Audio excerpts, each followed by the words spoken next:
Alright, we're back for part 2 here of buyers, sellers, and undecided of what teams will be going for. Be quite interesting what we have. If you haven't checked out part 1, go check it out.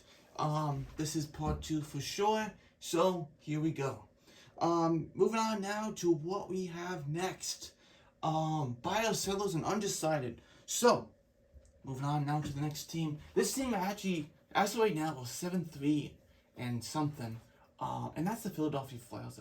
As of late, they've been hot, but I do still see them as a a seller at this point. Why would they be anything but a seller? They're just not good enough still of a team. I know they're 7-3-0, something like that, last 10 games, but guess what? They're still not good enough. They're not going to make the playoffs. I don't care what you think about them. They're still not going to make it. It's just not possible for them. Yeah, so there you go. Good to see them on that 7-3-0 run, but still, unfortunately, they're not going to get it this year. Moving on to Bios here. Dallas, a team that we thought would maybe be mediocre or not make the playoffs. Dallas finds themselves in a really good spot here, being one of the best teams here in the NHL. And yeah, adding someone maybe forward, defense, goaltending, maybe backup goaltending, I meant. And Joe's been fantastic. That's your goalie. I don't know about Redwood. He's been okay. If you want to add a backup goalie, that's all right. If you don't have to do much about that.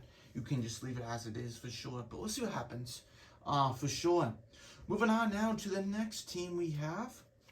And the next team is the Washington Capitals. They'll also going to probably be a buyer here, trying to keep themselves playoff hopes alive. Being in a wild card race, seeing what they can do, they are playoff hopes alive at this point. What they can add, anything, more like offense, defense. Goaltending's been solid. Tempo and Lindgren has been pretty good. I really like that goalie tandem. Obviously getting two new goalies this season, so we'll see what happens with that. Moving on now to Toronto. I also think they are a buying team. They are buyers, yes. I would add a top 6 forward, and I would also add a top 4 defenseman. But if you cannot do both of them, you do either or. Defenseman or a offenseman. I know the defense have been pretty solid this year, so if you want to add top 6 forward, that would be good too. Moving on now to the next team we have here. I'm going to go on to the Avalanche. Avalanche, the forwards, or just in general, everyone has been injured. So, they've been a little out of the wild card spot at this moment, but they can make it, beat the Oilers at that wild card spot.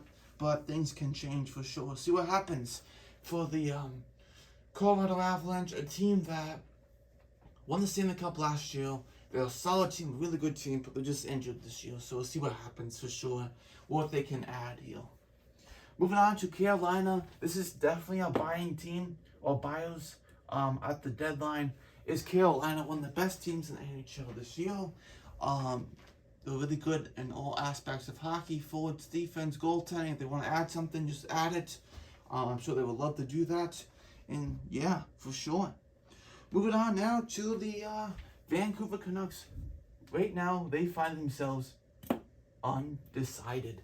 I'm going to say they're going to be right up here. But right now, we got Bo Horvat. They're trying to still sign. One more try they're going to do. Also trying to sign Kuzmenko, $6 million deal there. They're trying to sign him too. But they have two guys that can also trade at the deadline and change things up. I think they should be right here. But we'll see what happens as things get closer to the deadline, as the video will be coming out closer to the deadline of what it will be. Moving on now to the next team we have, and that is the Detroit Red Wings. I say undecided. They are good enough not to be sellers at the deadline, but they are not good enough to be buyers at the deadline yet. One more year, maybe removed from being a buyer.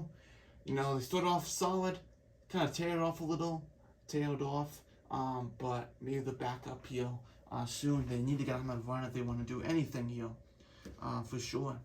Moving on to the Penguins, I also think they will be a team that needs to be a buyer to hold themselves playoff hopes. Trying to get past that first round. They haven't done that last couple of years, but they are a solid team, and they can for sure do that. Crosby and the like there. Moving on now to the next team that definitely will be a buyer. I don't have a magnet for this one, but I do, but not the type of magnet since it's a new team here from last year. Seattle, second year has been fantastic for them. 7th-game winning streak for them right now. They're on fire. They can take the first Pacific, or they could get in first in the Pacific. Them, the Kings, Golden Knights battling for that first spot for sure. And they could add someone, whatever they need to, offensively, defensively. It'd just be very good for them for sure. Another team, best in the league this year, is the Boston Bruins, a team that definitely will be number one. And they can go add some guys too for sure. Moving on to the Predators, they will be also sellers at the deadline for sure. They have some guys like of McDonough, guys like that for sure. Ekholm, trading guys like that. Moving on to the Blue Jackets, they will also be trade deadline guys. And also for the Flames, I would say they're undecided at this moment. So we'll see what happens. Sending Sharp News Sports. See you next video.